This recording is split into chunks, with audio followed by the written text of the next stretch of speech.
Nabeel Ibrahim Saleh ta' 39 sena kien ġie arrestat fis-sajf tal-2010 u dan wara li nqabad dieħel Malta bi speedboat ftit il-barra mix-Xemxija mobbi b'20 kilo droga kannabis.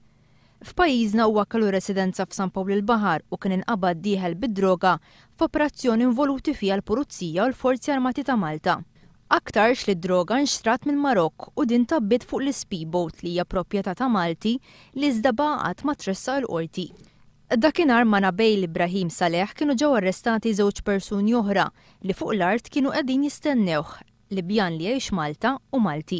Minn dakinhar l-hawn Nabeel Ibrahim Saleh baqa' jinżamm fil-ħabs sakemm ftit tal-ġimgħat ilu ġie mogħti l-libertà proviżorja minħabba li kienu għaddew aktar minn 20 xahar miżmum taħt arrest preventiv.